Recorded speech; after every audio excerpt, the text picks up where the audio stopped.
Por 6 votos a 5, o Supremo Tribunal Federal negou o habeas corpus preventivo ao ex-presidente Lula. Foram quase 11 horas de julgamento. A sessão começou às 2 da tarde de ontem e terminou já na madrugada desta quinta-feira. O primeiro a votar foi o relator da Lava Jato, o ministro Edson Fachin, que negou a concessão do habeas corpus. O Código de Processo Civil, aplicável à espécie, pela incidência do artigo 3º do Código de Processo Penal, prescreve, em seu artigo 926, que os tribunais devem uniformizar sua jurisprudência e mantê-la estável, íntegra e coerente. Após o voto de Fachin, o ministro Gilmar Mendes, que seria o 8º a falar, tomou a palavra. Ele pediu para antecipar o voto porque tinha uma viagem marcada para Portugal. Gilmar foi quem abriu a divergência e defendeu o habeas corpus de Lula, dizendo que o Supremo não pode ceder a pressões. Se um tribunal for se curvar a isso, presidente, é melhor que ele desapareça. É melhor que ele deixe de existir. Em matéria criminal, a coisa mais sensível, julgar segundo o sentimento da rua. Não dá, presidente. Não dá. Não é possível. E eu não preciso ir muito longe nisto. Os nazistas já defenderam isso. A ideia do Volksgeist vai ser absorvida num sentido perverso. A proposta de Gilmar Mendes era para que a pena só começasse a ser cumprida depois que a condenação fosse confirmada em terceira instância, no STJ, o Superior Tribunal de Justiça. Na sequência, votou o ministro Alexandre de Moraes, que acompanhou o relator Fachin, negando o habeas corpus. Ele rebateu a tese de que autorizar a prisão de condenados em segunda instância levaria a um caos no sistema carcerário. Porque são presos definitivos e presos provisórios antes da decisão de segunda instância. Agora, é inegável que se não uma posição ou outra não reflete, e aqui é uma afirmação, não reflete realmente o aumento ou diminuição do número de presos no sistema penitenciário, é inegável que de 2016 a 2018, o retorno desse posicionamento tradicional do Supremo até 2009 refletiu muito no efetivo combate à corrupção. Após o ministro Alexandre de Moraes, votou Luiz Roberto Barroso. Ele também acompanhou o relator e ampliou o placar para 3-1 contra a concessão do habeas corpus. Não é com espírito punitivo, sou contra vingadores mascarados, sou contra punitivismos em geral, é preciso cumprir o devido processo legal e respeitar o direito de defesa. Mas isso é muito importante se estabelecer no Brasil, porque as palavras perderam o sentido. Devido processo legal não é o que não acaba nunca. E garantismo não significa que ninguém nunca é punido por coisa nenhuma, não importa o que tenha feito. Depois da fala de Barroso, veio o voto mais aguardado, o da ministra Rosa Weber. Pouco depois das 7h30 da noite, ela rejeitou o pedido dos advogados de Lula. Acompanho, pois, no âmbito deste habeas corpus, o voto do eminente relator, a quem renovo minhas homenagens, denegando a ordem.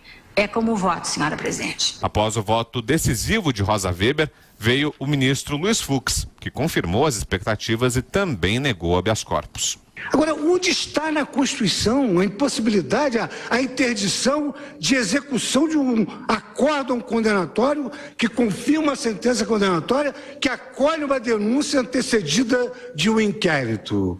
É uma presunção de inocência que não tem um mais tênue fundamento científico a não ser essa ratio da Declaração Universal. Ou seja, considera-se presumidamente inocente um homem até que ele seja considerado culpado. Isso faz sentido. Com o voto do ministro Luiz Fux, o placar chegou a 5-1 contra o habeas corpus, mas na sequência vieram 4 votos a favor de Lula. O primeiro foi de Dias Toffoli, que defendeu a tese de Gilmar Mendes de só permitir a prisão depois da condenação em terceira instância. O Superior Tribunal de Justiça, pelo mandamento constitucional, ele não é somente aquele que uniformiza a legislação federal, mas ele também uniformiza a jurisprudência. Na sequência, o ministro Ricardo Lewandowski criticou a possibilidade de que Lula seja preso antes do trânsito em julgado da sentença. Hoje é um dia paradigmático para a história desta Suprema Corte. E a avaliação desse dia eu deixarei para os especialistas, para os historiadores. Mas é um dia em que esta Suprema Corte colocou o sagrado direito à liberdade em um patamar inferior ao direito de propriedade. Assim como Ricardo Lewandowski, o ministro Marco Aurélio aceitou o habeas corpus e também aproveitou para fazer críticas ao Supremo. Meu dever maior não é atender a maioria indignada. O meu dever maior, porque somente assim se avança culturalmente, é tornar prevalecente a lei das leis, a Constituição Federal, que precisa, se é que queremos melhores dias no Brasil, ser amada um pouco mais por todos os brasileiros. O placar ficou em 5-4 depois do voto do ministro Marco Aurélio. Quem empatou o julgamento foi o decano Celso de Mello. É preciso que fique claro, bem claro, que esta Suprema Corte, senhora presidente, não julga em função da qualidade das pessoas ou de sua condição econômica, política, social ou funcional. E este julgamento transcende a figura pessoal da parte interessada, o ora paciente. Com o placar empatado em 5-5, o voto de Minerva seria da presidente Carmen Lúcia. Mas o advogado de Lula, José Roberto Batóquio, tentou uma última cartada. Pediu que a ministra não votasse por ser presidente do tribunal e citou um pedido semelhante feito por Luiz Roberto Barroso quando era advogado de Cesare Battisti. Nos casos de habeas corpus, especificamente o parágrafo único deste dispositivo do artigo 146, dispõe que no julgamento de habeas corpus proclamar-se-á, na hipótese de empate, decisão mais favorável ao paciente. A presidente Carmen Lúcia submeteu o pedido do advogado à votação do plenário e os ministros decidiram que ela poderia sim dar o voto de desempate. A ministra negou habeas corpus, decretando a derrota de Lula. Tenho para mim que não há ruptura ou afronta ao princípio da não culpabilidade penal, este início de cumprimento da pena determinada quando já exaurida a fase de provas, que se extingue exatamente após o duplo grau de jurisdição, porque então passa-se a discutir basicamente o direito. Depois do voto de Carmen Lúcia, quando o julgamento se encaminhava para o final, o ministro Marco Aurélio propôs que a liminar, concedida há 2 semanas e que impediu a prisão de Lula, não fosse cassada imediatamente, mas só depois da publicação do acórdão e dos julgamentos de eventuais embargos apresentados pela defesa. Diria que há uma maioria temporária, porque, tendo em conta a ressalva do entendimento pela ministra Rosa Weber para votar nas declaratórias, essa decisão não é, por enquanto, uma decisão definitiva do Supremo. Mais uma vez, houve uma votação entre os ministros, mas a sugestão de Marco Aurélio Mello foi rejeitada. Após quase 11 horas, o resultado foi proclamado pela ministra Carmen Lúcia. O Supremo Tribunal denegou a ordem nos termos do voto do relator, vencidos os ministros Gilmar Mendes e Dias Toffoli, numa parte menor, e os ministros Ricardo Lewandowski, Marco Aurélio e Celso de Mello, que concediam a ordem. Agora, Lula poderá ser preso assim que estiverem esgotados os recursos na segunda instância, o TRF4, o Tribunal Regional Federal da 4ª Região. Ele ainda tem direito aos chamados embargos dos embargos de declaração. Esse recurso precisa ser apresentado pelos advogados até a próxima terça-feira. Pois é, e ontem foi uma grande cobertura aqui da Jovem Pan. A Jovem Pan transmitiu absolutamente tudo e a nossa audiência continua alta. Muita gente já nos acompanhando aqui no Jornal da Manhã, as repercussões. Joseval, professor Vila. Muito bem, a advertência de Marco Aurélio Mello agora no final é muito importante. A decisão de ontem foi temporária, não é a decisão definitiva do Supremo Tribunal Federal. Por quê? Porque as 2 ações declaratórias de constitucionalidade sobre o mesmo tema ainda pendentes. E por que o ministro fala isso? Porque foi 6-5 a favor da prisão logo após a decisão de segunda instância, antes do trânsito em julgado, porque a ministra Rosa Weber votou ontem pelo princípio da colegialidade. E contra a sua própria consciência, como os jornais de ontem publicaram, inclusive textos de suas votações anteriores. Ou seja, a ministra Rosa Weber, se fosse uma ADC, é o que o ministro Marco Aurélio está sugerindo, em que o debate foge a esse princípio da colegialidade, porque volta por inteiro o debate do texto e do tema, seria 6-5 a favor dos que entendem que o artigo 5º, inciso 57 da Constituição, exige o trânsito em julgado da condenação para que se inicie a execução da pena. Isso tem sido as manifestações dela como pensamento.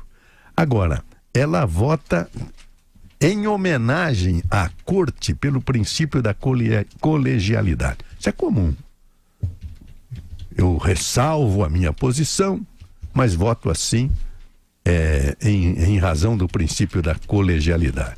Então isso vai voltar a debate e não é estranho, porque isso parece uma gangorra. O Supremo já decidiu de uma forma e de outra e está debatendo o que decidiu há 2 anos. Então não é definitiva. A posição ainda vai voltar a debate agora numa reunião da Corte, no plenário da Corte, sobre 2 ADCs, 2 ações declaratórias de constitucionalidade, que a ministra-presidente não quis botar em votação antes, que era o pedido de Marco Aurélio.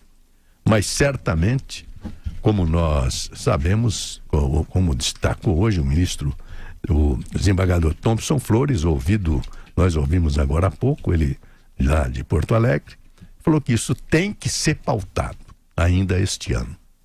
Portanto, voltará toda essa questão a debate. E aí é capaz de durar 22 horas, viu, professor? Primeiro acho não 11.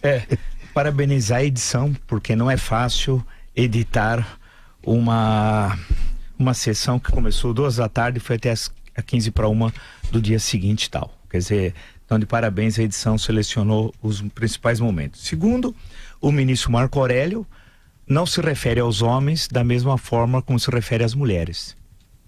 A forma como ele se dirigiu a Rosa Weber e a forma como se ele dirigiu a Carmen Lúcia, ele não se dirigiu aos ministros homens. Gozado, né? O senhor é machão com as mulheres. Com os homens, o senhor mia. Não é verdade? Eu percebi. Eu ouvi toda, fiquei assistindo e eu fiquei, quando possível, observando os gestos. Quando a Câmara abria, eu fazia questão de observar todos vocês, né? Porque eu discordo dessa corte, discordo de toda essa estrutura. Foi um teatro mambembe e o senhor é um péssimo ator. Agora, tem de registrar a forma como desrespeitosa como o senhor se dirigiu a presidente da Câmara, dizendo que foi presidente do STF, que é uma ordem, vale lembrar, é político, não tem nada de jurídico, tudo político. Só decidir assim por causa da pressão das ruas. Se não fôssemos nós, a história seria diferente. Então, o senhor falou em relação à ministra Rosa Weber de um jeito que não falou com, por exemplo, o Barroso, Fachin, Alexandre de Moraes. Por quê? O senhor é valente só com as mulheres? Então, segundo ponto. Interessante isso. Eu observei o senhor. Fiquei vendo. Observei o senhor também quando a ministra Rosa Weber teve mais um intervalo, acabou de dar seu voto. O senhor ficou indignado. Começou a falar com o Ricardo Lewandowski, o jurista da Rodo Franco Polenta, né? Aí se levantaram e imediatamente foram conversar com Celso de Mello. Celso de Mello livrou Zé Dirceu da cadeia, hein? Não podemos esquecer, nos embargos infringentes, quando ele livrou o Zé Dirceu, citando os juristas que estavam à direita de Gengis Khan. Meu Deus, eu lembro que o Jô Soares, vou falar, me ligou em seguida, naquele dia, horrorizado com a citação que o senhor fez do ministro da Justiça do governo Médici, né? Alfredo Buzaide, que tinha perseguido dezenas, centenas de artistas, intelectuais, jornalistas durante o período mais terrível do regime militar, inclusive ao próprio Jô Soares, e o senhor citou como se fosse um democrata. Ele falou que vergonha, e lembrou de fatos da vida dele, né? De quando foi perseguido pelo então ministro da Justiça, o tenebroso Alfredo Buzaide. Mas para voltarmos à sessão, né? É bom sempre a gente falar esses fatos, que recordar é viver, principalmente no Brasil. Aí a sessão foi indo, um teatro, né? Porque o Dias Toffoli dá medo, ele parece um mordomo de filme terror. Ele e o Temer, você não entra numa sala só tiver os dois, né? Porque ele fez um implante e agora ele tá com cavanhaque, tudo para se preparar para ser ministro. E com um blazer preto, parecia, olha, realmente, por sinal, Dias Toffoli, você não falou como fez a reforma da sua casa. Eu não esqueci. A reforma da casa, estranhíssimo. Não bate os valores que você recebe com os valores da reforma, né? Preciso explicar a todos os brasileiros, porque eu pago o seu salário. Assim como do João Plenário, que foi embora para Portugal. Foi embora para Portugal, sem nenhum problema, né? Eu pago o salário dele, você paga que nos ouve. Por a gente trabalha sem mata. Eu fiquei ontem até 1 da manhã. Trabalhando. Ele tava no avião dormindo, tomou champanhe antes ainda, né? Tava dormindo o homem. Agora, você acha que nós queremos isso para passar uma decisão de segunda instância, precisa milhões ir às ruas, redes sociais, o pessoal batalhar? Chega um teatro mal feito, tudo ensaiado entre eles. Você percebia que estava tudo ensaiado, que eles tinham combinado. Agora, tem de dar um voto de louvor a ministra Carmen Lúcia. Ela dirigiu muito bem a sessão. As provocações baixas, especialmente do Marco Aurélio, foram muitas, dizendo que ela manobrou, que ela não colocou tinha de colocar a ação de constitucionalidade que ela não teria colocado, que ela fez uma manobra que era para particularizar no Lula. Tentou provocá-la várias vezes, perdeu. Porque ela foi nesse sentido serena, foi muito tranquila, porque é duro dirigir aquele bando. Não é fácil, mas ela teve firmeza e era uma mulher. E aí o Marco Aurélio não gosta, né? Porque, volto a dizer, e as gravações estão aí, né? Ele não se dirigiu aos seus pares masculinos da mesma forma como se dirigiu a ministra Rosa Weber e Carmen Lúcia. Registre-se.